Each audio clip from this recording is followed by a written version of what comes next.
Hi, everybody, and welcome to another edition of the New York Music Month warm-up series with Music Industry City and Future Music Forum. I'm Peter Schwing, and today we're going to have a very insightful conversation exploring inclusive business practices in the music industry. I'd like to say hi to everybody that's already in the chat. If you want to just let us know where you're tuning in from and say hi. We have a great conversation for you today, and we're going to be putting more information in the chat for you if you so to find out more about New York Music Month, the conference, and everything that's all the activities that are going to be happening in New York City in the month of June. But to talk more about that, I'd first like to introduce Shira Gans, the Senior Executive Director of Policy and Programs at the New York City Mayor's Office of Media and Entertainment. Hi, Shira. Great to see Hey, you again. Hey, Peter. Good to see you too. Thanks for having me. Hello, everyone. We're so excited for today's warm-up series panel. I'm Shira Gans, Peter said, from the Mayor's Office of Media and Entertainment. For those of you that are not familiar with our office, we are the city agency that supports all the creative sectors in New York City. That's over 500,000 jobs and 150 billion in economic activity. So we take that really seriously, and we're out there supporting film production, theater, digital games, music, you name it. And this series is a warm-up leading up to New York Music Month. It happens every June. I have the pleasure of creating and curating that program. So this is something new we're trying. It's a warm-up series talking about really important topics to get everybody ready for June. And I don't know, Music Month is just kind of our love letter to the music industry. We're celebrating all the cultural and economic activity that the industry brings to the city in June, and then also curating and producing our own content. So that's online workshops, a big conference in partnership with NYU, free rehearsal space, workshops, a whole bunch of different activities I'm excited to roll out in the coming month. So thanks. Wonderful. Yeah, there's a lot of amazing programs that are happening during the month, and we have people coming. We have people from Queens, so we have somebody and then other people from New York, but we also have people from Finland. So maybe they're going to come. They'll come to New York in June for New York Music Month. That'd be great. Or you can join us virtually. You know, I think it's definitely gotten a reach beyond New York, so it's been nice to see. Right on. All right, Shira, thank you again for all the support and everything that you're doing. And so I'll drop more links about New York Music Month, and you can find out more. So thank you, Shira. And without further ado, let's get on to the topic of du jour. And I want to invite Nikisha Bailey up. She's general manager of Nvak Collective. She's a vice president of the Recording Academy New York chapter. And Nikisha, you also own a coffee shop, don't you? Yes, I have a coffee roastery and distributor located in Philadelphia, Win-Win Coffee. Wonderful. So, this is such an important topic. And we met in Philadelphia actually during the Play Music Conference, and we talked about this. So, what are your initial thoughts? And I know we have a great set of guests. So, what are your initial thoughts? So, what can we expect for today? So I'm super excited for the conversation this afternoon. Exploring inclusive business practices. It's something that is a constant conversation, and it should be a constant conversation because DEI should be at the root of everything that major companies do. So this means from talking about diversifying hiring practices, providing equal pay and opportunities for career advancement, and promoting representation. Like these are all hot topics that just need to be constantly addressed. And I'm excited for the lineup of guests that we have today to have this conversation. Well, I'm going to say, let's bring them all on. Why don't we do that? And I'm going to go exit stage left, or is that right? I don't know which way I'm going, but I'm going to let you all have the stage. So thank you, everybody. It's virtual, so you get to pick. You can go up, down if you want. I'm just gonna disappear. See you all later. Awesome. Well, I'm so super excited to be chatting with all of you. I think let's just kick it off by giving like a brief introduction of who you are, what you do, and we can hop right into the conversation. Let's start with Janisha. Sure. Hi. Thank you all for the invitation. Really excited to be here to join this dynamic conversation. My name is Janisha Jones. I've led a 12-year career as a data analyst and music publishing expert. I'm also CEO of Fresh and Sassy Productions, which is an ecosystem of safe spaces for women of color in the music industry. As host of Pub Royalty Queen podcast, I've had the privilege of interviewing over 30 women of color, including Lisa, about their challenges navigating a white male-dominated industry. But in order to legitimize their anecdotal experiences as well as my own, because I am a woman of color, I produced the first research study on intersectionality in the music industry called A Seat at the Table, which I've had the honor of presenting on international stages like South by Southwest, Music Biz, and Measure Music conferences. And it's offering an opportunity to create more equitable opportunities for people of color in the music industry. As founder and chairwoman of Viewpoint Foundation, we provide resources to women of color in music business via scholarship, grants, and access to music biz related events. It also gives the music industry well needed access to professional, diverse, vetted, and qualified music industry professionals. And finally, I am CEO of Encore Music Tech Solutions. This is my bread and butter. I build rights and royalties management platforms for major music companies. And this is an avenue to bring in more BIPOC to operational and tech roles at the intersection of music and technology. So I'm looking forward to offering my insight and expertise into diversity, especially as it relates to women of color in this industry. Thank you so much for that. Let's kick it to Lisa. Hi, thank you. Wow, that's a very tough act to follow, but proud to follow my sis, Janisha Jones. Hello, everyone. I'm Lisa Robinson. I'm the Vice President of Community and Social Engagement at Downtown Music Holdings. In addition to that, I am a proud board member of the Music Business Association. We have our Music Biz Conference coming up just in a couple of weeks in Nashville. So I hope to see, I know I'll see Janisha. Nikisha, I know you'll be there as well. So I'm looking for Jonathan. I don't know if you'll come through, but looking forward to seeing everyone. And it's really a great event. I have been in the music publishing industry for nearly 30 years. Mostly that time has been on the admin side, the not so sexy side, but the very important side, primarily of income tracking. But in the past year, I have been in this new role that was created for me by my CEO, Andrew Bergman. So I am happy, like Janisha, to be here and, add to the conversation. Thank you so much, Lisa. And Jonathan. Hey, everybody. Jonathan Azu, CEO and founder of Culture Collective. We are a talent management firm focused on artists of color and women. I started the company about 4 years ago, coming out of a 15-year career in music where I spent time in media and live events, and I spent time operating a larger management company, and began to notice that I was increasingly becoming the only person of color at the table. So while I had a seat at the table, I was trying to understand why I was the only one, and wanted to be an example of somebody that was going to make a difference and start a company that really represents the core values of diversity and inclusion. When not focused on our clients, I adjunct at USC as a professor in artist management. I'm on the board of the Recording Academy, the Los Angeles chapter, and spend a lot of time working in fundraising for City of Hope, specifically around closing the care gap and access to cancer care for those of color. Very excited to be here today. It's an important topic. Not only do we practice it every single day, but it's who we are. So I'm glad to be with you all today.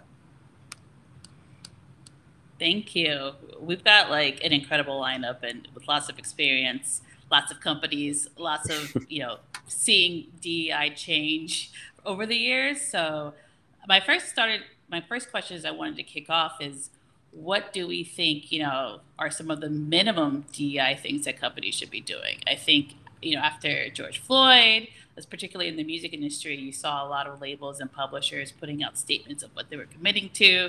This is the change they were going to make, which is pretty much what they should have been doing all along. But from each of your perspectives, what do you think are some of the bare minimum things that companies should be looking to make sure they are actively implementing, DEI purposes for their teams? I'll kick it to. Okay, cool. I was going to jump in, and I mean, one of the things I always stress is it starts at the top. It starts at the top of the organization. It's hard to implement change in companies through a groundswell. I think you need that as well. You need the teams to be on board, but ultimately, that person at the top, be it owner of an independent company or that be a board, right? it starts at the top. And then just to build on that, accountability. And sometimes accountability should be tied to compensation, especially for larger companies that have boards. You'll see things, typically there's, a comp component to it for performance, and KPIs and metrics are placed. You'll see some change there. And I'd like to add, Jonathan, when you say, accountability, definitely. And another A word that comes to mind is acknowledgement. We have to first acknowledge at the top as well, right? Acknowledge that there is an issue and there is a concern and that this isn't new. The industry has been very white for a very long time. And it should have been addressed. It should not have taken the death of another brother for this conversation to be had. But this is where we are. But we still need to acknowledge that there is an issue, and how do we go about to change it? Implementing impactful change and not just, talking about it. Totally agree that, it should be tied to compensation, but we need to have those conversations, and they need to be clear conversations. I think one thing that ends up happening is, and I know, Janisha, you and I have had this conversation, is what is diversity? For some companies, it's just more women. For me, as a woman of color, I want to see more women that look like me, and not necessarily African-American women, but women of color, people with disabilities, just people that look different and bring a different perspective. So it's such a larger issue than just, let's tick off some boxes, let's hire a DEI person and all is well. It really takes a lot to make a difference. And if you don't have, to Jonathan's point, company buy-in, starting with the shareholders and the board, it's not going to work at all. And to jump in, on the aspect of acknowledgement, DEI isn't a trend.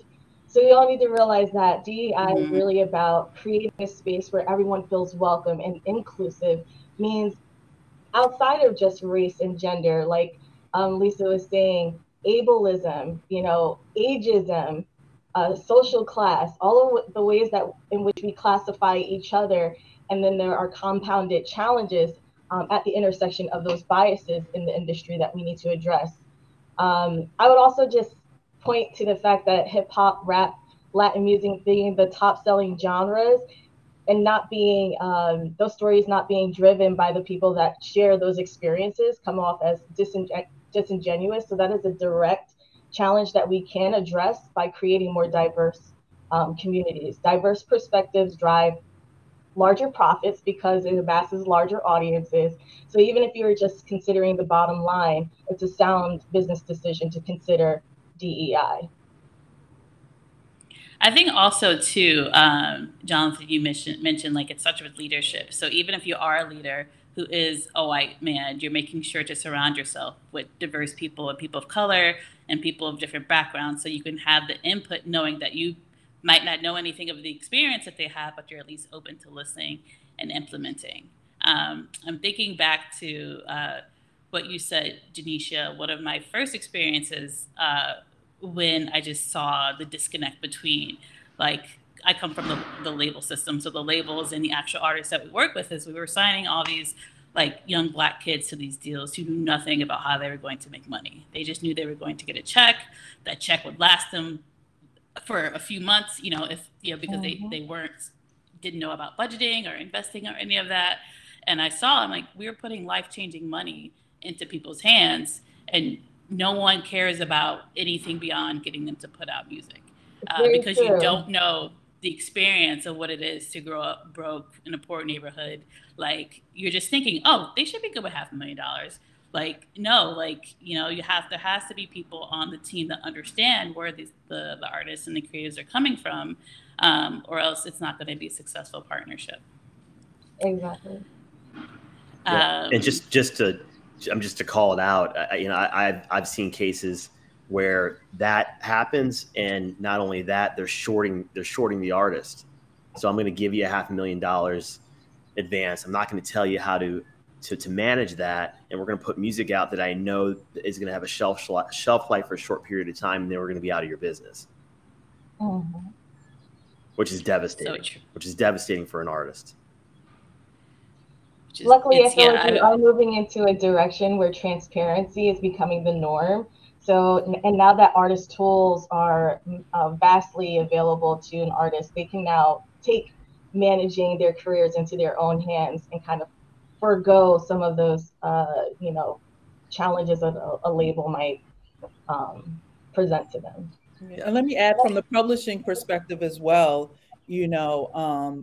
that's a big component of it too. The songwriters, publishing is really the bread, the bread and butter. Mm-hmm. And to Jonathan's point, sometimes people don't. I used to be amazed when I would read, not here at downtown, but in previous jobs and in my income tracking days, and I would read artist agreements and songwriter agreements and see these massive advances, and then you'd see that recoupment and they not really understand what does that mean, what does recoupment mean. So it's about having these champions for the artists, the songwriters, as well as the people who are behind the scenes like us, doing the work on behalf of our clientele. Absolutely. And that brings me into my next topic. So practical uses for data to drive DEI initiatives. Why is this important? And Janisha, you kind of touched on this, if you want to go into more detail.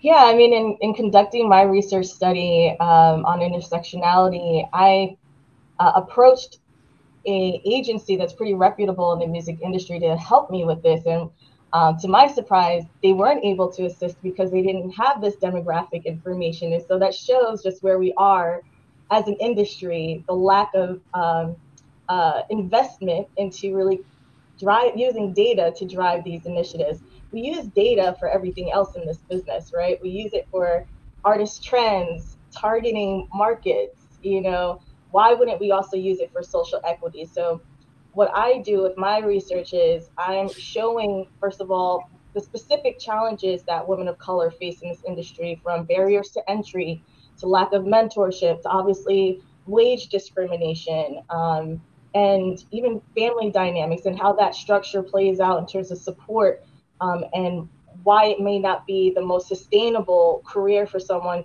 of color to pursue a career in the music industry. So data helps to pinpoint specific challenges and helps us to create a better return on our investment. I love that. And like you said, I feel like we're at a time when information is there and the data is there. It's just about collecting it and then analyzing it and providing people, with the action items of how to move from it. Which, I feel like the music industry moves on everything a lot quicker than, actually implementing real DEI initiatives, and understanding that, like you said, it's not just checking a box.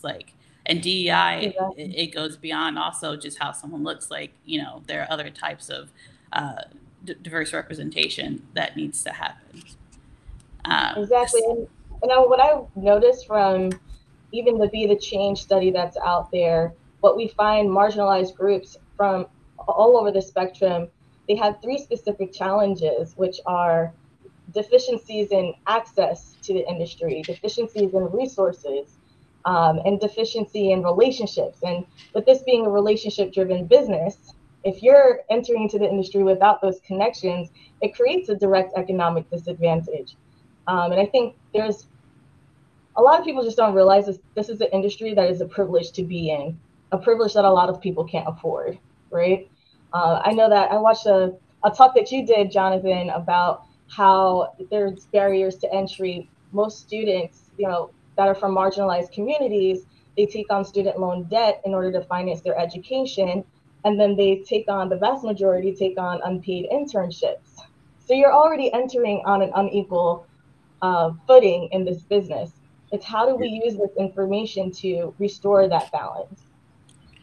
Can I just add, it's just quickly, just 2 of the things that were mentioned, the unpaid, internships, here at downtown, our first ERG, Black Power and Music, BPM, they were very vocal in ensuring that the internships were paid so we could, open those opportunities to different looking people. And then secondly, as far as, getting the data, sometimes the data isn't there. I'm not making an excuse But now that I've had experience on the people team, which is HR here at Downtown, sometimes people don't identify, they don't indicate, their race or their ethnicity. So that can be challenging as far as saying the number of people who are identified as African American or Black or Native, what have you. But with that being said, I think those are both examples of where where employees also had an impact on what the higher ups were doing. And you have to, come together, and that's whether it's in the form of an ERG, whether it's just having a direct line to someone in HR to have these conversations and say, what do you mean we can't have that data? Okay, we don't get it. Okay, then how can we? Making sure, like they say, closed mouths don't get fed. So making sure that you hold, again, back to Jonathan's point, accountability, hold, your company accountable and see what they do, if anything. And if they don't do anything, I think that's kind of your answer about whether or not you want to continue your career at an organization that is not really about the true aspect of DE&I. Yeah, or in asking those questions, if this next generation that's graduating in the next few weeks from universities across the world, asking your potential employer in these interviews, well, what are you doing around D&I in your organization? Exactly. That should help drive the decision of whether or not you want to actually be there. And just, furthermore on the topic of paying interns, because I had been super vocal about it. Yes, it levels the playing field for folks of color, essentially, because they have the ability to be able to afford to do the internship. But also, there's something around self-esteem and knowing that you have value. And I think that should start when somebody decides that they want to pay you for what your time is worth. That should start when you're providing somebody with a service, and it shouldn't be down the road, because essentially if you're not being paid to provide a service until you're well into your 20s, that understanding of what you're worth starts then, not before. I think that speaks to inclusivity, right? The aspect of what inclusivity really is feeling seen and heard and appreciated for what you bring to the table. And that does start from within, right? Like being able to advocate for yourself so that you are heard, or being able to have access to your supervisor for feedback so that they know who you are and can bring you to the table so you can be seen. A lot of that is, unfortunately, when it comes to my study, most women of color don't have frequent meetings with their supervisors. If they do, it's on an annual basis, and that prevents them from being hired for promotional career advancement opportunities. So, there's a lot of layers to it. But I agree that value is intrinsically how you retain employees, giving them an opportunity to have a seat at the table and have their voices heard. So what do we think are some of those practices in retaining employees? And I just want to drop a quick anecdote because we're talking about barriers to entry. So when I first moved to New York from Missouri, and I was interning at Atlantic, and I ultimately ended up getting hired there. I had to really think about, did I want to keep my job as a dog walker, or do I want to take this assistant job because I'm making twice as much as a dog walker instead of getting my dream job? So, it's also making sure that people are being paid a fair wage, a living wage. They can not only pay their rent, but eat as well. But what do we think are some practices that companies can do to actually retain the diverse staff? Because, sometimes you do see people leaving companies because they don't feel included, that they don't feel seen. But what do we think can be done about that? Really addressing toxic work culture and what that actually looks like. Like you were saying, Jonathan, it starts from the top down, right? When your managers don't have any boundaries, when you're being underpaid and overworked, when you are, having to train up your manager because you're being overlooked. How many times has that happened to people? Like, you're being trusted to do the work and to actually train, but you're not being trusted enough to lead that opportunity. And also, creating a work environment where it's not collaborative, where you're pinning other people against each other because there's only one or two people of color in that room. So there's a lot of ways that we can address it, but I think Jonathan made the point where it is a top-down issue. And I think, you know, retaining employees, I'm sure we've all on this call, and people who are, viewing today have left a job at some point or another because they just couldn't take it anymore, or whether they were, let out, what have you. And, it comes to a point where how much, can you take, right? But I would say, as far as, making sure trying to retain employees is having this truly safe space. So when something isn't going well at the job, whether that's with your manager or colleague, you need to be able to go to someone and have that conversation, whether you want it in confidence. You want to be able to have some, like, everybody has a work wife or a work husband. You know why that happens? Because we all need somebody we need to speak to and be like, is it me? Is it them? But you also need to have that person who can make a, change and say, okay, no, this isn't how it should be done here, and this is what we're going to do. Or, hey, that's how it is. Love it or, love it or leave it. I also think part of the retention process is examples. When I started in this industry, I started at then EMI Music Publishing, and I started as an EA, and today happens to be Admin Professionals Day. Big up to the admin professionals. I started as an EA, but so did my boss, who was a VP. So did other bosses who were VPs. So when I saw that, I knew, hey, if I do this track, I can become eventually a VP. And I left before that happened, but I was promoted, in my 7-year tenure there. And that was something that's why I stayed. And, in the music industry, that's like, being somewhere for 7 years is, unheard of, especially in the 90s. So that's also something, seeing people, moving up and being also clear about that trajectory path. What do I need to do to become from analyst to manager to director to VP? That should be crystal clear. And it also should apply for everyone, not just this person, that person. It should be the same. Everyone, the goalpost shouldn't move. It should stay the same. And that's what you'll really, really help with retention. Yeah. Providing those environments. You reminded me of, years ago when I was working for a company, there was no resources provided to employees of color to connect, collaborate, share, commiserate, mentor. And it happened organically, but we found ourselves sitting in, after hours in one of the offices with the door closed, hoping that nobody would be like, what are they doing in there? Right? Because we just needed that environment to connect. So instead of it being a secret society, it should be really recognized by the organization and embraced, and setting up structure and environments for that connection to happen. And these organizations, I should add, I love that, Jonathan, should be open to listen. It's okay to say things aren't perfect here. It's not personal. I have to admit, I don't work. I do like my job, fortunately, but I typically say to people, I don't work because I like it. I work because I have a mortgage and 2 kids in college. But with that being said, while I do spend more time with you than my own family, don't be offended if I say, hey, this can be changed, but what can we do to change it, together? And to your point, I don't think, Janisha and I had this conversation recently. I really don't think people, and it's not just white men, let's go there, right? It's not just white men. I don't really think people understand the pain and the exhaustion it is to be a person of color.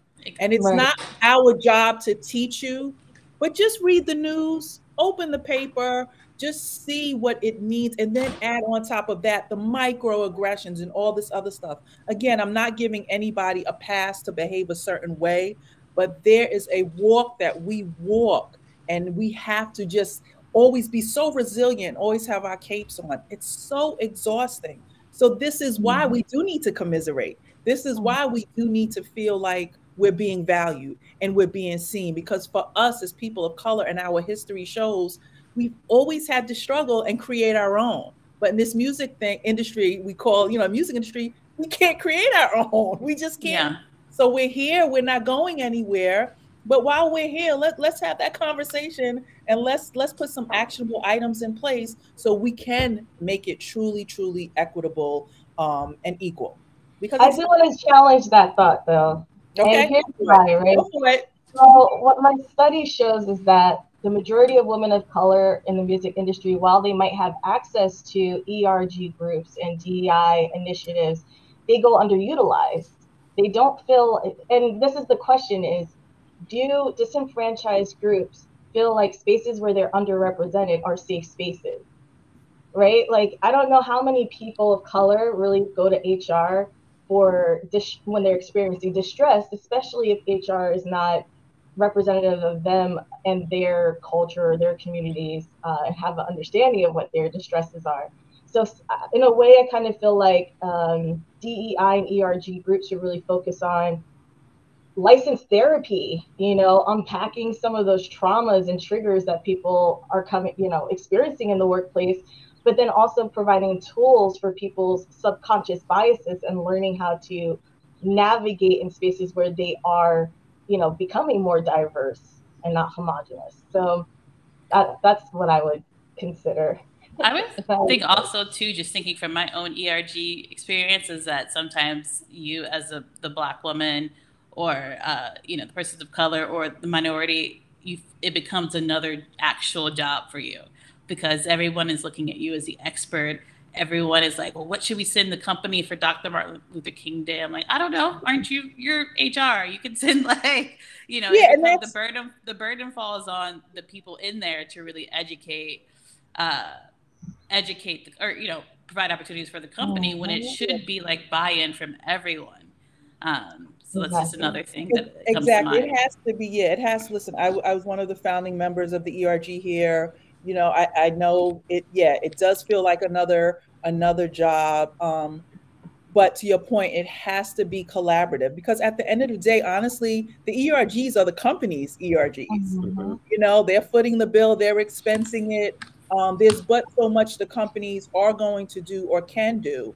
Again, I don't think we should be educated. I don't think every event has to be, there has to be messaging or things of that nature because then it gets disingenuous, as Janisha mentioned earlier.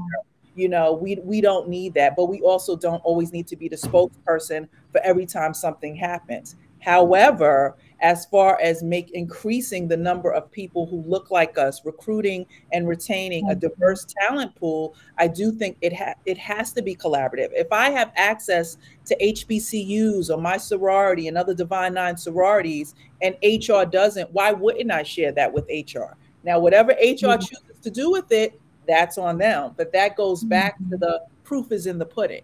It has to be collaborative. It's not going to work otherwise. It just has to. To your point about the performative measures, so with the study I conducted, on the surface, it looks great for companies to invest in HBCUs, right? Saying we want to be on the right side of history. We want to invest in Black and Brown communities. That's all great. But what the study shows is that the majority of women of color in the industry did not attend an HBCU. So who is it really helping? And culturally, when we think about HBCUs, parents send their kids to HBCUs or private institutions to become doctors and lawyers and financiers, people that have professions that can span beyond many industries, not just specific to music. And so what I would consider, is and this is like an actionable item, right?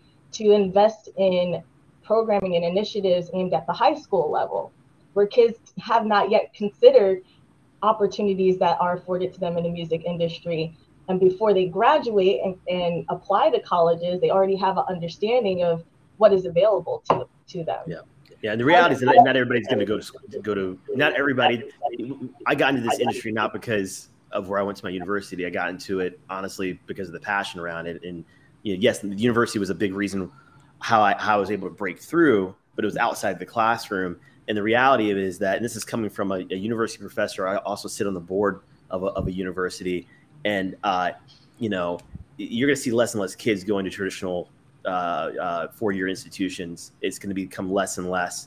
With a straight face, I have a 5 and 9-year-old, so I'm not quite there, Lisa, with my kids for college yet. But with a straight face, if they said, "Dad, I want to do fill in the blank," and it doesn't require a 4-year university to do it, I can't with a straight face say, well, you're gonna go to a 4-year institution anyway. And let me add, as the mom of an HBCU student, my daughter goes to Hampton, and as a graduate of a PWI, I went to Syracuse, which is renowned for communications, and now has a music biz program that didn't have it when I went there. Same thing. What I'm doing now, I did not have to go 4 years for, but do I regret it? No.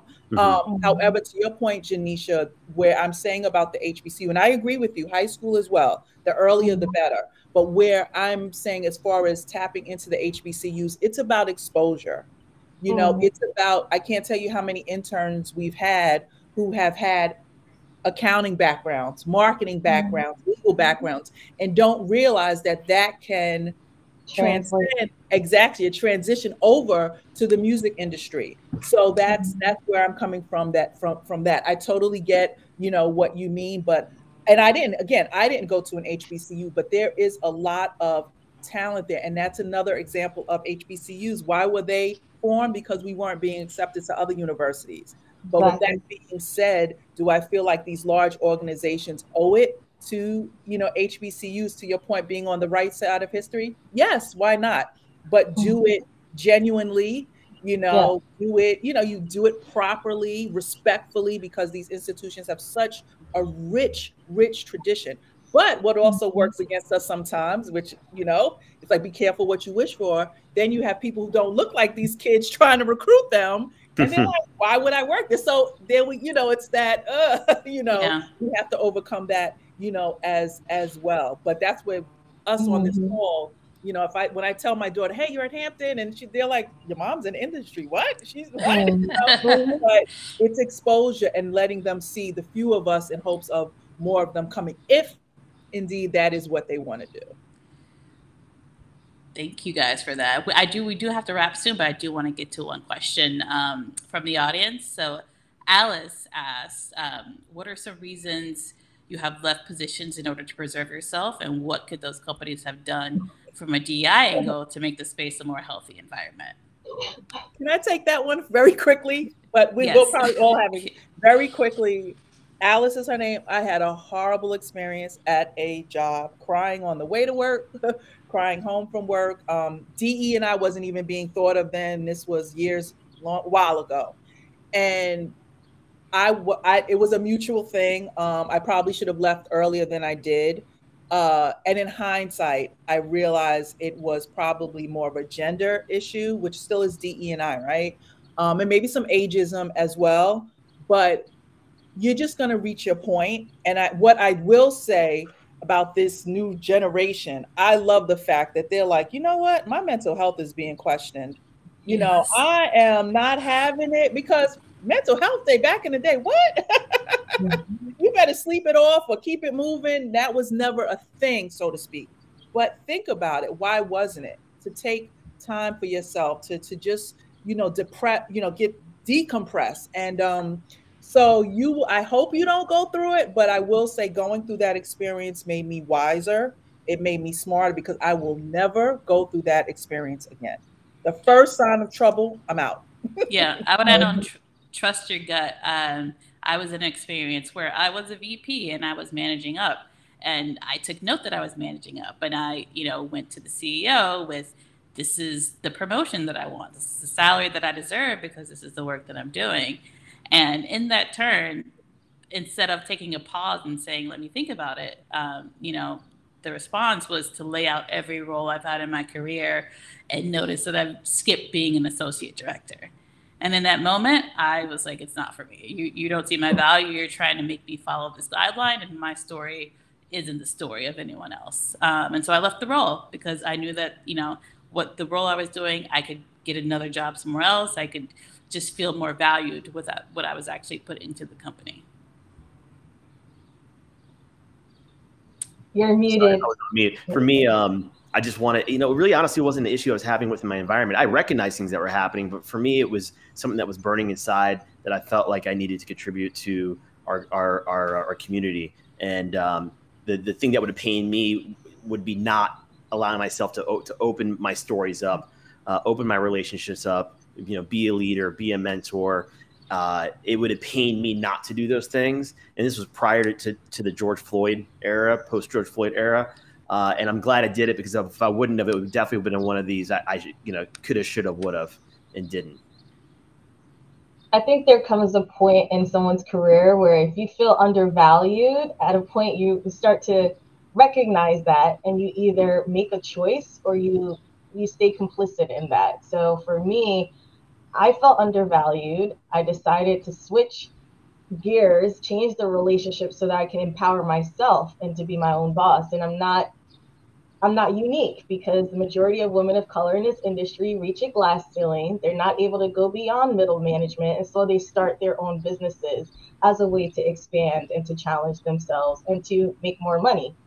So I'm not unique in that. And I feel like once you reach the point where you see that you're being undervalued, that is just your trigger to make a decision. Thank you for that. And that's our time. It flew by. I feel like we could keep going for the next 2 hours. But I want to thank all of you for joining me in this important conversation. And I will throw it back over to Peter. Yeah, and thank you so much. These type of conversation, and like you said, it flew by, but it's important to keep the conversation going, but also have an actionable takeaway. Like, what is something that is important that when somebody listens to a conversation like this, what is something actionable they can do? And that's the real key thing, is to like have an actionable item and keep the conversation going and go deeper and deeper into it. So, and again, like, New York Music Month, there's going to be more of those conversations during, at the conference. And I would love to have like more of these conversations. We're doing this Music Industry City, the Future Music Forum, and we're having a lot of these conversations throughout the year. So, I thank you all. This is very insightful. I thank everybody that was in the chat, that was asking the questions. And we did add into the chat some links so you can find everyone here on LinkedIn. You can connect. So, and Shira, I mean, these are important topics, especially coming from the New York City Mayor's office. Yeah, I mean, I want to say thank you to everyone on the panel. It's such an important topic. You guys are all very impressive, and I appreciate both the very thoughtful, concrete, like business practices, as well as the personal things you shared today. I know that's not always easy to do in a public forum, so I appreciate that.